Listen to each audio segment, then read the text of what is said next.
Let's do the tier list now for the air officers. Now, as we know, the air officers are very few compared to the ground officers, but it means we're going to be able to get them all done in one video. Now, with that being said, again, the same as before, we are going to start with the original, the OG sort of officers that you get at Gen 1, and then we'll be able to move on afterwards to the more newer and more updated officers. Starting off here, we have got Wings of Glory. Now, right at the start of the game, he's honestly not terrible. He's not amazing, but he's not terrible. He just basically gives extra firepower. It's nothing special. In my personal opinion, not really advisable. Again, all of these primary newer officers, you're basically not going to want to be getting, but obviously there'll be an exception here, and obviously I will let you know. You do not really want to be getting any of these skills. You're going to want to be focusing or saving your statues for when you can get the newer officers. Moving on, we have got Pixie. Now, a lot of people claim that Pixie is the Antonina of the Sky. I'm sure you've all heard that phrase before, but guys, she is terrible. She just has one damage skill, which is 15% damage. The others are more just unnecessary things. And long story short, what is the point of a 5th bombing run if the bombing runs do absolutely nothing in general? So with that being said, she's definitely not good. She's obviously the first officer you have available for air, but she's just not good in any way, shape, or form. Moving on, we have got Witcher. Now, Witcher is a Gen 1 officer. She is one of the originals, but you do get her a little later on in the game. It does come through with the first L4 that's available. So with that being said, it takes a little bit longer than obviously straight away to be able to start getting her statues for free. Now, she is an S tier officer, not only because of the fact that you can get her for free in the actual conquest store and you don't need to spend any universal statues on her, but not only that, is she's still one of the best defense officers on the game as of right now. So if you are someone who's going to be getting a defense fighter and an offense fighter, she could be a very solid option for you. Moving on here, we have got Brisk Eagle. Now, Brisk Eagle is actually not terrible. You know, she's okay. She has crit. You know, she genuinely isn't that bad, especially early game. Now, would obviously you awaken her? No, but she does have some very useful skills that you want to be potentially skill training or something like that. So I think early game, you know, chucking her on your fighter or even your bomber wouldn't be the worst of things. Obviously, she's more fighter focused than bomber focused, but she works on anything. So moving up next, we have got Silver Comet. Now, Silver Comet is quite honestly a very decent officer. An early game, he's potentially an S tier. He has crit. He does a lot of explosive damage onto the fighter, but we're still going to keep him in A because, again, it is just at the start of the game. There is much better available now, and I would say he's usable at the start. Don't put statues into him, obviously, but if you're just talking about all of these officers at like the 111 level, he's definitely going to be probably your best option for your fighter plane if you are going for a more offensive-y type of fighter. Moving on, we have got the next officer here, which is Polar Phantom. Now, for my personal opinion, I actually don't like Polar Phantom. The main reason for that is he gets stronger with the more units he loses and gets attacked from.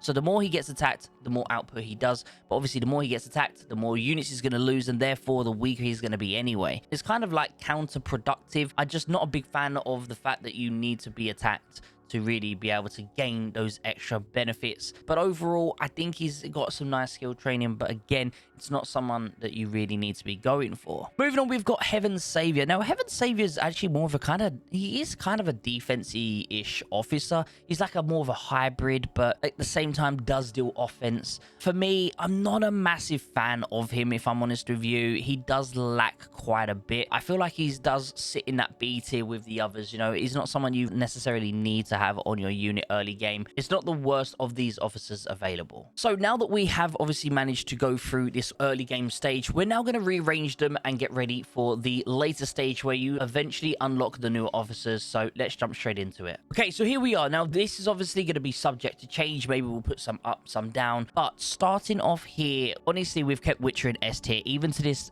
day, right now, although she's Gen 1, she's still very, very usable. A very good officer if you have a defense fighter. I've actually kept Silver Comet here in B because he's actually, when it comes to crit, he's going to be like the second best free-to-play officer for crit. Obviously, when it comes to including all officers, he's like the third best, I believe it is. So he's not terrible. You know, a lot of people still probably using him if they don't have any other crit or an exclusive lounge crit, for example. But again, he's definitely not the best. He might end up getting moved down to C, depending on where we put other people in this list. So we have got the first ever bomber officer that came out into the lounge. Now, again, the same with Saber. I feel like it's not the same with Saber because Saber is still very, very, very, very usable to this day. Unless you're an absolute air wow and you're running like 3 bombers, you just don't really need this guy anymore. He's still decent-ish if you are running 3, but obviously if you're not, there's definitely better lounge officers out there now. I think he... okay, we're going to have to move this down to a C if we are keeping him in B, because obviously there is no way that Comet is going to be anywhere near close as him. Now, a lot of people have said that he's an awful officer, he's terrible, but let's be honest, he actually isn't that bad, you know? Would I pay $1,500 for him? Hell no. From that point of view, he is a D tier because he is an exclusive lounge. You have to pay money for him. But overall, with that being said, I do think he's still a decent officer. And if he was free to play, he would definitely still be an option to go for 100%. But because he's behind that paywall, I don't think he's worth it. And therefore, definitely in at least a B tier for that purpose. Moving on, we have got El Cartero. Now, El Cartero has the ability to stun people. He burns people. Again, it's a very low coefficient. And in fact, I feel like this is why we're going to need to be putting these tiers now. We realize that, you know, certain people go in certain places. In fact, I think they both can sit comfortably in C there. I don't think we need to move Silver down just yet. But he is obviously not going to be anywhere near as good as this officer. But at the same time, he's still a decent officer in my personal opinion. If you are talking about sort of that mid-game, he's not someone you're going to be wanting to work on. But if you have him awakened already,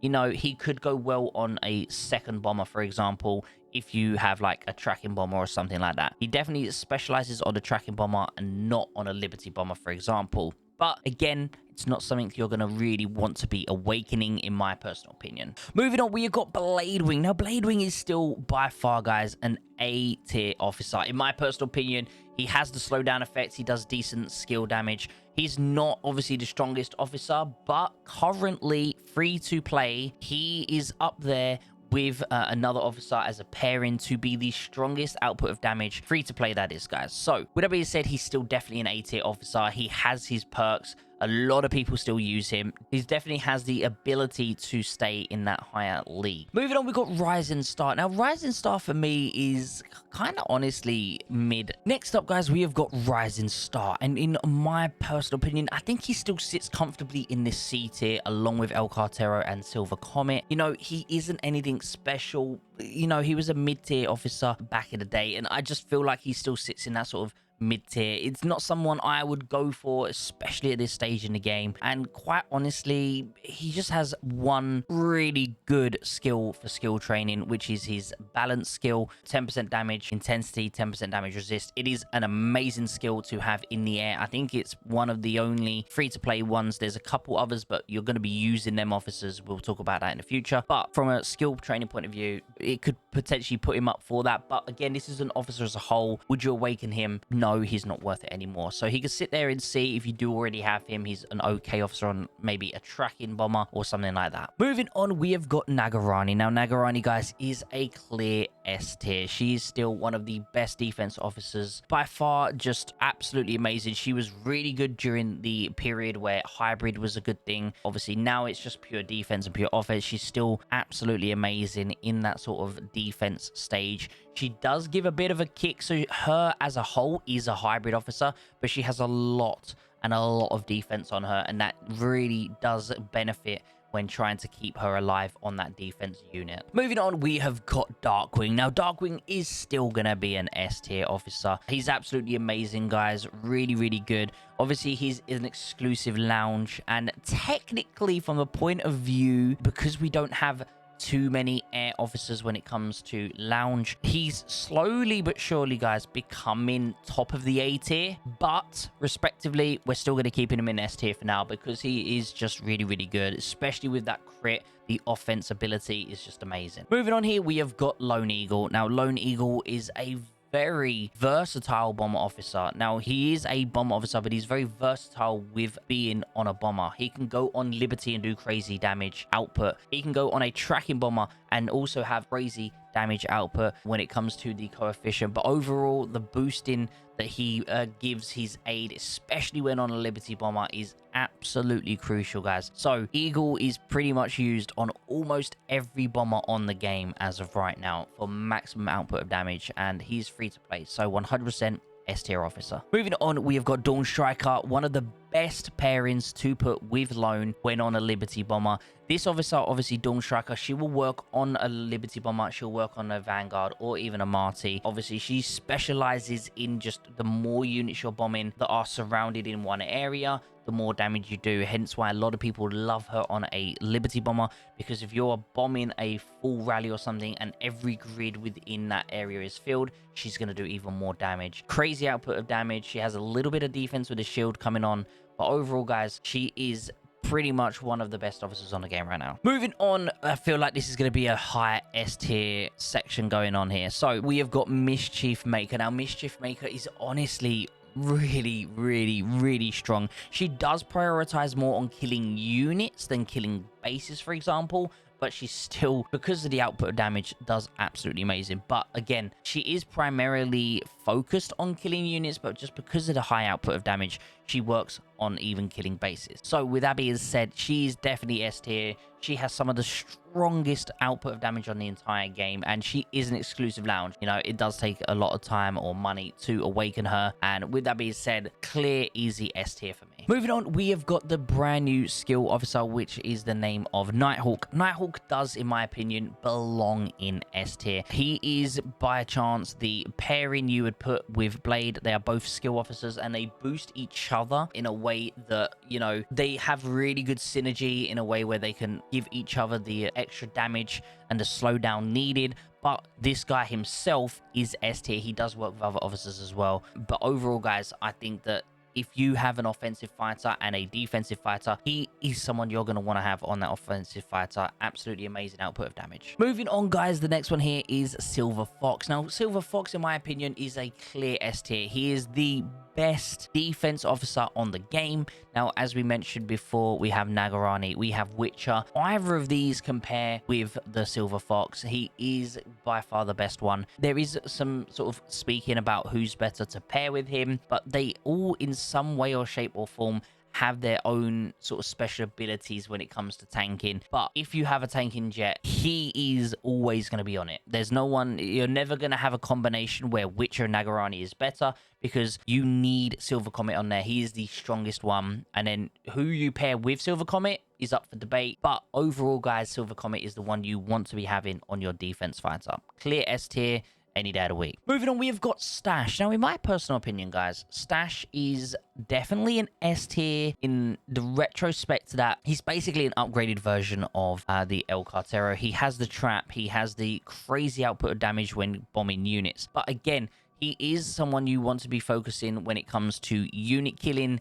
He isn't the strongest when killing bases, but if you are going for unit killing, he is absolutely amazing. Moving on, guys, we have got Sky Jockey. Now, for me, guys, Sky Jockey is, you know, top of the A. She could potentially be an S tier. If I'm honest with you, I think she could be S tier. But again, the way I see it is obviously it's a crit officer. It pairs really well with Darkwing. But as of right now, Darkwing and Silver Comet still technically would lose for the maximum output of damage when it comes to having these two as a pairing. We've done the testing. The testing videos are on the channel for you to check that out. But again, I feel like I'm going to put her in A tier just because there are newer officers now that have overtaken her and have replaced her. But she is still top range and very almost breaking into that S tier category. Moving on, guys, we have got the latest exclusive lounge officer here, and it is Cloudbuster. Cloudbuster is very strong fighter officer, best paired with Nighthawk. These two together deal the craziest amount of output of damage when it comes to just killing a unit as quick as possible. Even from a crit point of view, most skill damage would lose to a crit, but she is able to even win in that crit fight. So I think it's kind of cool. Very strong, but she is a lounge officer. Moving on here, we have got Inferno. Now, for me, I think Inferno belongs B tier. I would prefer to have him over these officers when it comes to the bomber.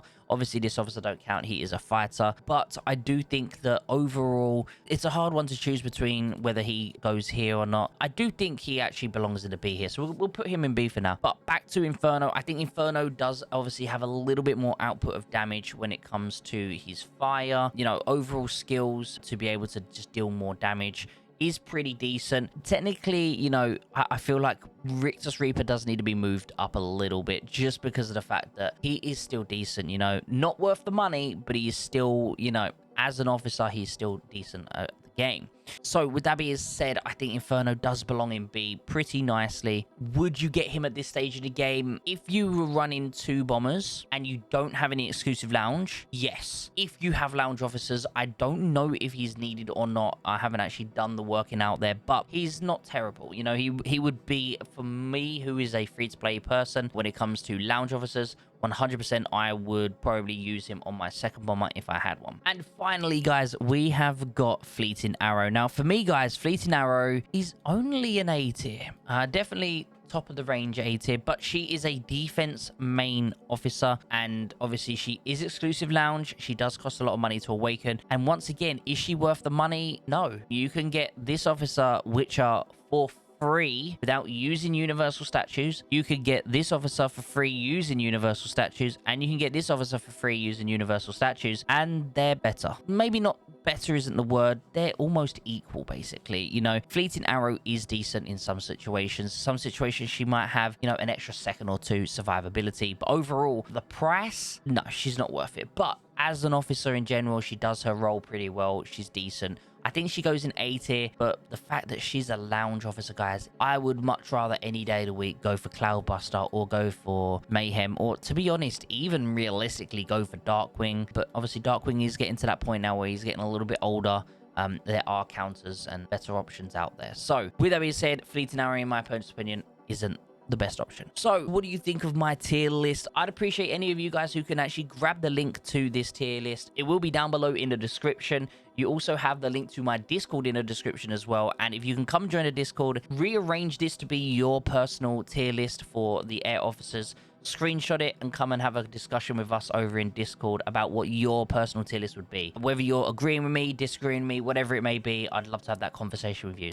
As always, I appreciate each and every single one of you for tuning in today's video. If you haven't done so already, please think about hitting that like button. And if you also haven't done so, please share out this video to other members of your alliance, your server, any other Discords you are in where they might be able to take some notes from this. As always, I appreciate you all. Hope you have a beautiful day, and I'll see you all in the next video. Take care, everyone.